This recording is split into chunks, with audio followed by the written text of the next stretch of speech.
The cowboy's hand shook when the black woman whispered what she wanted from him beside the stable lantern.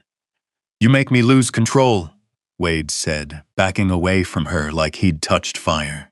Snow whipped through the open barn door while a nervous horse stomped against the frozen boards behind them. Savannah still held the front of his coat in both hands, breathing hard, her cheek red from another man's strike only hours earlier. Then, hoofbeats echoed somewhere down the mountain trail again, and Wade reached for his gun before she could turn around. "Where are you listening from tonight?" The wind hit the cabin hard enough to rattle the lantern hanging beside the door. Wade Bennett shoved another log into the stove, pulled his coat tighter, and listened to the storm roll down Broken Pine Ridge like a living thing. Snow slammed against the windows in thick white bursts. Outside, one of the horses screamed. He was moving before the sound finished. The cabin door burst open under the wind. Cold air knifed through the room. Wade lowered his shoulder and pushed into the storm, boots sinking deep past his ankles. The lantern in his hand shook wildly, throwing weak yellow light across the snow. "Easy," he muttered toward the frightened horses near the fence line. The animals crowded together beside the pine rail, eyes rolling white. Wade grabbed the lead mare and guided her toward the shelter beside the barn. Snow coated his beard and shoulders before he reached the gate. Then he saw it, not far beyond the ridge trail, something dark against the snow. At first he thought it was a fallen branch. Then the wind shifted, and he saw the shape move. A horse lay frozen on its side, half buried already. Beside it, curled close against the animal's neck, was a woman. Wade stopped cold. For one long second, the storm disappeared. All he heard was memory. A hospital room 11 winters ago, his wife burning with fever. The silence after her breathing stopped. The lantern nearly slipped from his hand. "Damn it," he rasped. He pushed forward through the drift. Snow clawed at his legs. The woman's fingers were locked around the dead horse's reins so tightly he had to pry them loose one at a time. She was light, too light. Her face was almost blue beneath the snow stuck to her skin. Dark curls clung frozen against her cheeks. Her lips trembled faintly, though her eyes stayed shut. Still alive, barely. Wade wrapped his coat around her without thinking. The wind tore at them both as he lifted her against his chest. By the time he reached the cabin, his arms had gone numb. The door slammed shut behind him. Heat from the stove rolled across the room, carrying the smell of smoke, iron, and coffee grounds left from morning. Wade laid her carefully on the bed beside the wall. Her dress was soaked through. His jaw tightened. For years, no one had crossed this room. No woman's voice. No second plate on the table. Nothing except winter and silence. Now this stranger lay shivering in his bed, while snow battered the roof overhead. Wade dragged dry blankets from the chest near the stove. His movements stayed rough but careful. He turned his face aside while peeling away the frozen outer layers of her clothing, working fast before the cold stole what little warmth she had left. Her skin burned icy beneath his hands. "Stay with me," he muttered. The stove crackled louder. He wrapped her tightly, fed more wood into the fire, then filled a basin with warm water from the kettle hanging over the flame. Hours passed that way. The storm deepened. Wind screamed down the chimney. Wade sat beside the bed, changing cloths across her forehead, while the lantern flame dipped low and rose again. Near midnight she stirred, only a little, but her fingers suddenly caught the front of his shirt. Wade froze. Her voice barely existed beneath the storm. "Please," a weak breath. "Don't send me back." His chest tightened hard enough to hurt. She wasn't dreaming about snow. Even half-conscious, she sounded afraid of something far worse. Wade looked down at the stranger lying beneath his blankets.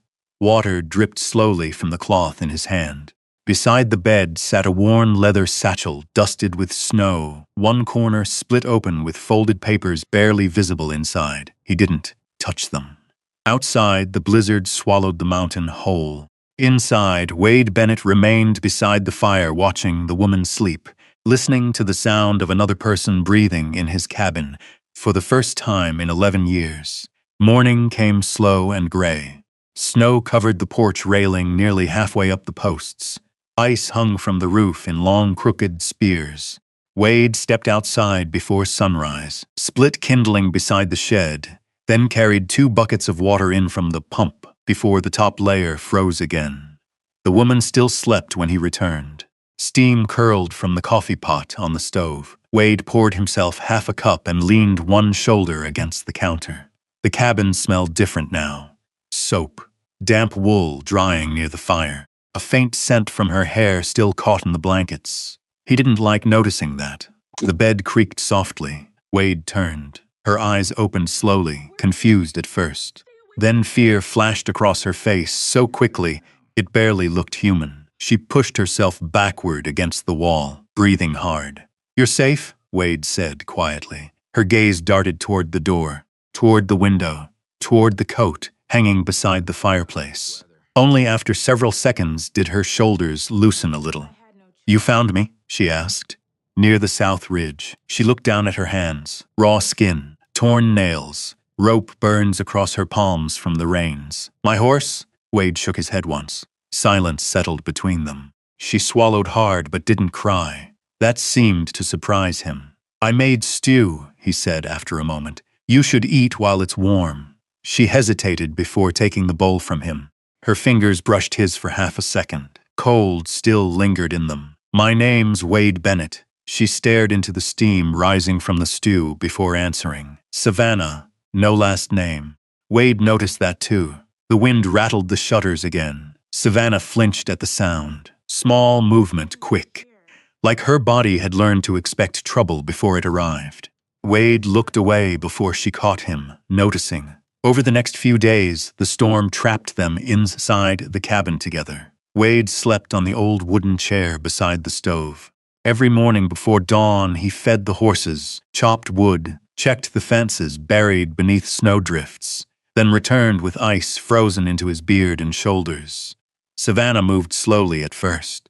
Weak legs, careful breaths, one hand against walls when she crossed the room, but she hated sitting idle.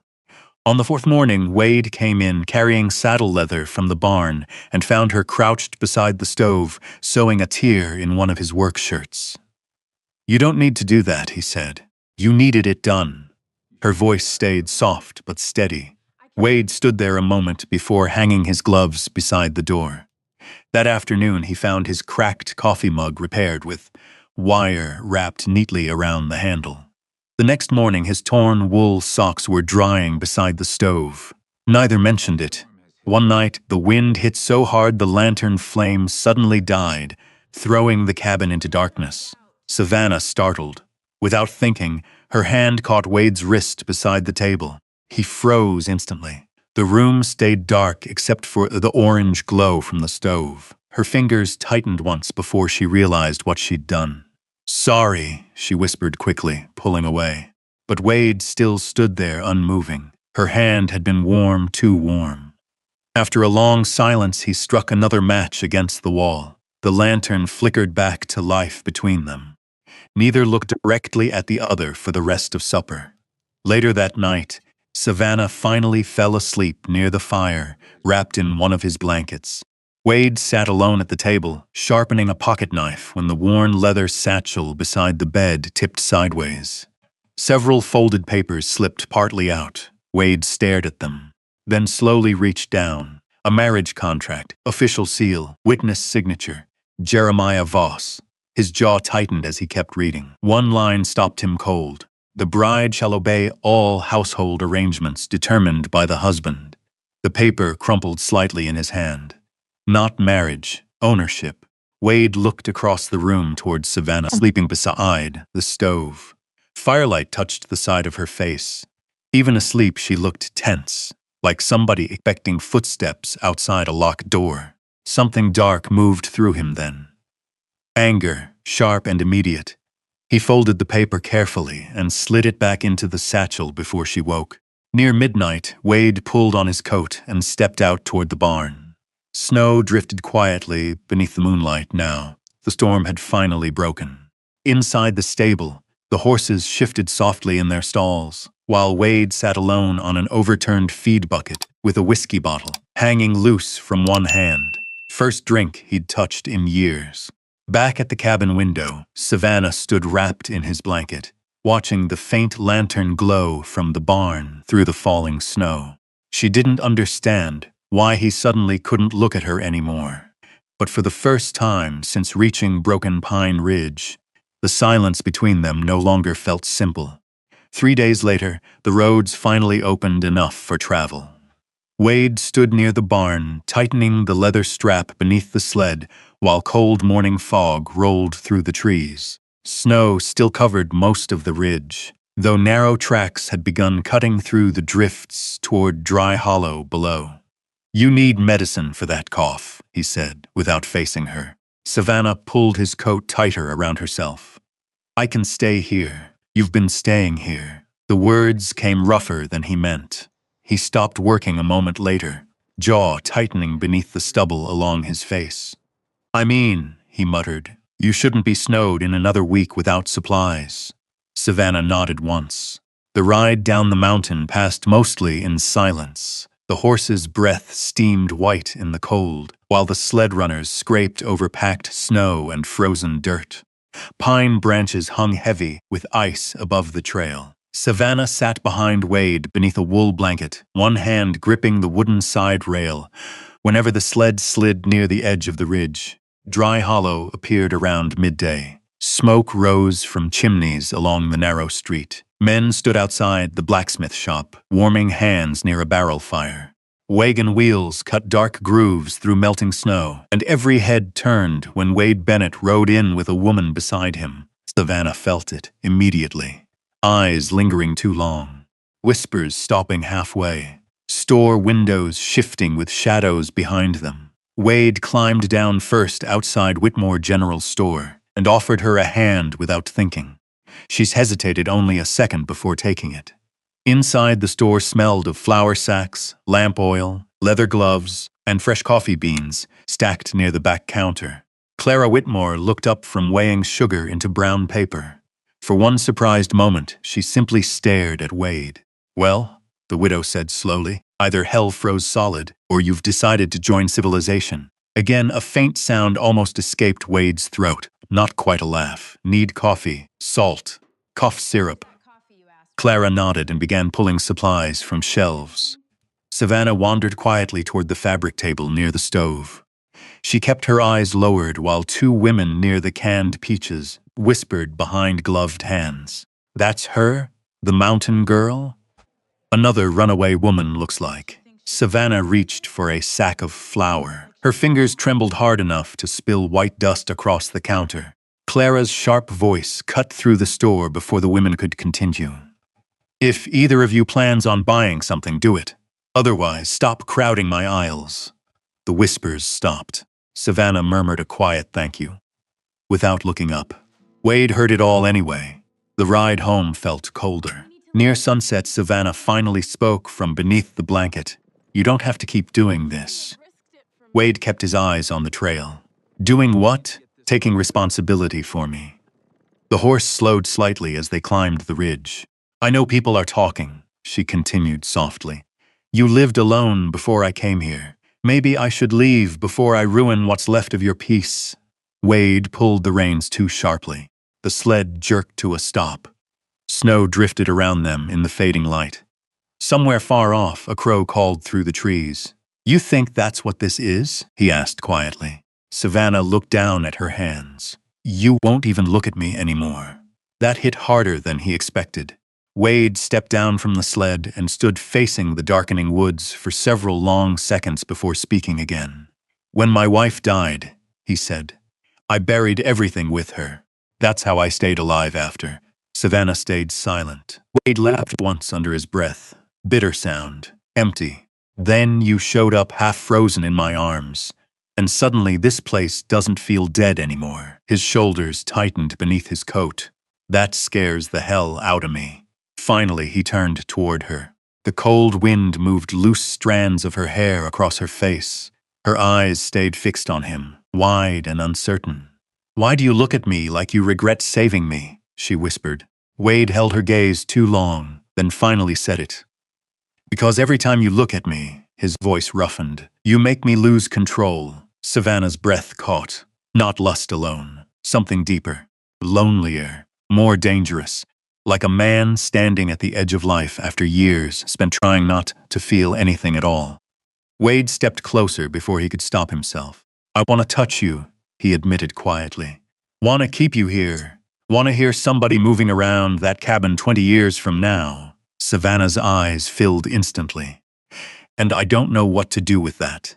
A tear slipped down her cheek before she could hide it. Wade lifted one hand slowly, brushing it away with his thumb. The world seemed to narrow around them. Snow falling softly, horse breathing behind them, evening light fading blue across the mountain. His face moved closer, so did hers. Then Wade saw it. The gold wedding band hanging from the leather cord beneath his shirt, his wife's ring. He pulled back sharply, like he'd touched fire. Silence crashed down between them. Savannah lowered her eyes first. After a long moment, she spoke in a shaking voice. Jeremiah Voss didn't want a wife. Wade looked at her again. He wanted an heir. Her fingers tightened around the blanket. My stepfather owed him land near Wichita Crossing. Jeremiah offered to clear the debt if I married him and gave him a son. The wind moved harder through the trees. I wasn't a woman to him, Savannah whispered. Just part of the trade. Wade's jaw hardened. Before he could answer, a sound echoed faintly across the ridge. Hoofbeats. More than one horse. Wade turned instantly toward the trail below the cabin. 3 riders were climbing through the falling snow. At the front rode a tall man in a dark coat beneath a wide-brimmed black hat. Even from a distance, Savannah recognized him. Her face drained of color. Wade pulled back the cabin curtains slowly as the riders stopped outside beneath the storm-dark sky. Jeremiah Voss had found the mountain. Snow swirled around the horses' legs while the men sat waiting near the gate.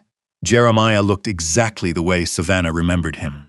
Clean black gloves, dark wool coat without a single loose thread, calm posture, like the storm itself had agreed not to touch him.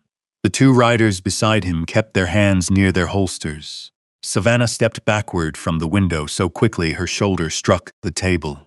No, she whispered. Wade reached for the rifle hanging beside the door. A knock came 3 seconds later. Not loud, not angry, that somehow made it worse. Wade opened the door only halfway. Cold wind rushed inside. Jeremiah removed his gloves finger by finger before speaking. Mr. Bennett. His voice stayed smooth as polished wood. I apologize for arriving uninvited, but Miss Reed belongs under my protection. Savannah lowered her eyes instantly. Wade noticed that. She ain't property, Wade said flatly. Jeremiah smiled faintly. Legally speaking, she is under contract. One of the riders handed over folded papers, official seal, county signature, witness marks. Wade didn't move aside. You tracked her through a blizzard over paperwork. Jeremiah finally looked past him toward Savannah standing near the stove. She ran from an agreement that cost me a considerable amount of land and money. Savannah's hands shook beside her skirt. Wade saw it. So did Jeremiah. Savannah, Jeremiah said gently, almost kindly. Come back now and this embarrassment ends quietly.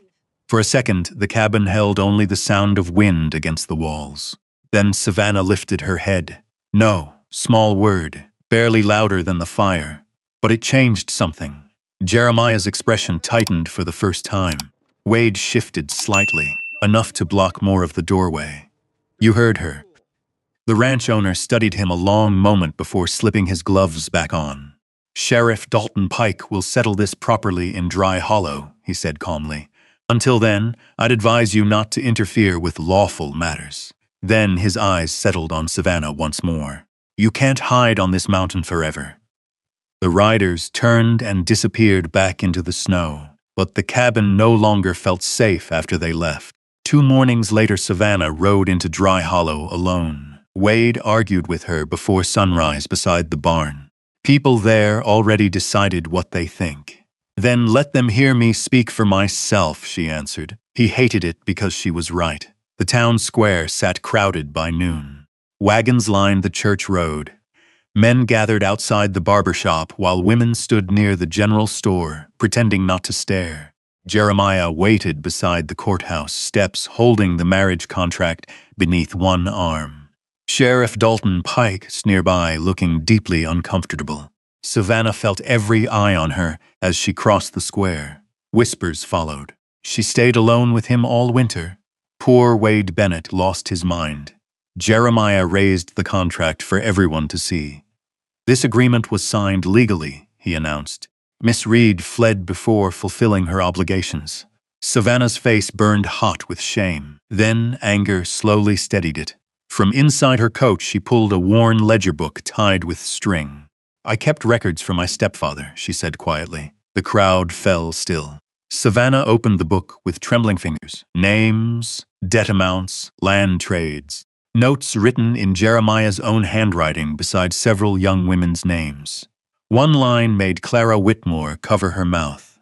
Another made an older rancher's face turn red with disgust. Savannah swallowed hard before reading aloud. Bride expected to provide heir within first year of union. A murmur spread through the square. Jeremiah stepped toward her sharply. You ungrateful little fool. Savannah didn't stop. You bought debts from poor families and traded marriage contracts for land. Enough. His calm finally cracked. When Savannah tried turning another page, Jeremiah struck her across the face. The sound echoed through the square. Savannah stumbled sideways. Before she hit the ground, Wade caught her arm. Nobody had seen him arrive. He stood between them now. Broad shoulders, dark coat dusted with snow. One hand steadying Savannah behind him while the other rested low beside the revolver on his belt. He didn't say a word, didn't need to. Jeremiah's riders shifted uneasily. Sheriff Dalton stepped forward at last. That's enough, he barked. This contract's under question now. Jeremiah stared in disbelief. Dalton held out his hand for the papers. Looks an awful lot like coercion to me. The square erupted into whispers again, but different this time. Not against Savannah, against him. Jeremiah's face went pale with fury as Dalton folded the contract away. This isn't finished, Jeremiah said coldly. Then he looked directly at Wade. You think the mountain can protect her forever? Wade's eyes never left his. Far enough. Jeremiah mounted his horse without another word and rode out of Dry Hollow with his men behind him. Snow drifted lightly through the square after they disappeared. Savannah stood trembling beside Wade, one hand pressed against her cheek. The crowd slowly turned away.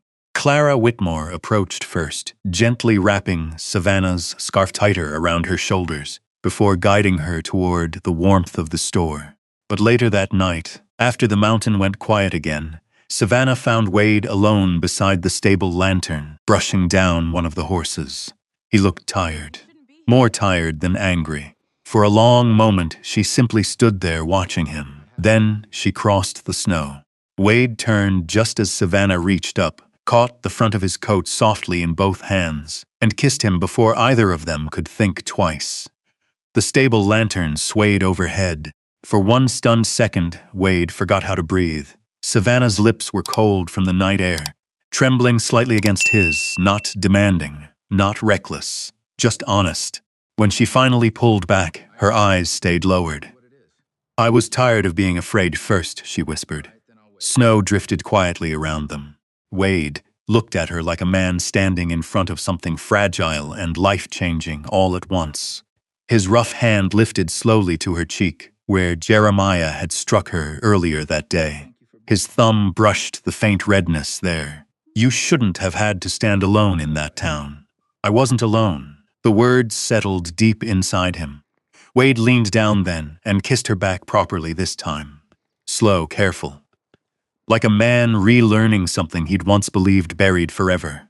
The horses shifted softly behind them. Somewhere out beyond the ridge, wind moved through the pines. But for the first time in years, Wade Bennett no longer felt cold. Winter loosened its grip little by little after that. Snow slid from the cabin roof in heavy sheets during the afternoons. Mud returned to the lower roads near Dry Hollow. The river behind the church broke open with loud cracks of ice drifting downstream. Savannah stayed. Not as a guest anymore. Her sewing basket appeared beside the fireplace. A blue shawl hung near the door beside Wade's coat. Some mornings she hummed softly while kneading biscuit dough near the stove, and Wade found himself slowing in the doorway just to listen before she noticed him. Life inside the cabin changed in small ways first. A second coffee cup left drying beside the sink, fresh curtains stitched from feed sacks over the window, her laughter drifting from the barn when one stubborn mule stole Wade's hat and refused to give it back. Even Wade's brother noticed. Eli Bennett arrived one windy afternoon carrying fence snails and a sack of oats over his shoulder. He stopped dead halfway through the door when he saw Savannah sitting at the table, mending one of Wade's work shirts. "Well," Eli muttered slowly, "guess the mountain finally thawed." Wade grunted and took the oats from him, though Savannah caught the corner of a smile hiding beneath his beard. Dry Hollow changed too. Clara Whitmore started setting aside fabric scraps for Savannah at the store. The preacher's wife invited her to help teach reading lessons for children after Sunday service. Folks still stared sometimes, but not the cruel way they had before. People had seen the truth in the town square, and they had seen Wade Bennett stand beside her without hesitation. One Sunday morning, nearly 5 months after the blizzard, Wade walked into church for the first time in over a decade. Conversation stopped when he entered. Snowmelt dripped from his boots onto the wooden floorboards. Savannah stood beside him wearing a dark green dress she had sewn herself from old fabric Clara gave her. Wade looked uncomfortable enough to bolt back outside. Savannah quietly slipped her hand into his. He stayed. That evening they rode together beyond the ridge trail, where the cemetery overlooked the valley. Wind moved gently through the dry grass around the stones. Wade stopped beside 2 graves beneath a pine tree. Mary Bennett, Thomas Bennett. Savannah said nothing. Wade removed his hat slowly. His voice came rougher than usual. "For years I thought if I loved somebody again," he swallowed once, "it meant I'd failed them somehow." The late sunlight stretched long across the hills. Somewhere below, cattle bells echoed faintly through the valley.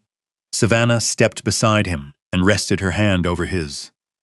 "They wouldn't want you buried with them," she said softly. "That did it." Wade bowed his head hard enough. His shoulders shook once beneath his coat. 11 years of silence cracked open there between the graves and the wind. Savannah didn't speak again. She only stayed beside him until the light faded. Spring came fully after that. Wade added new glass windows to the cabin before summer storms arrived. He rebuilt the front fence line with Eli and painted the porch rails for the first time since his wife died.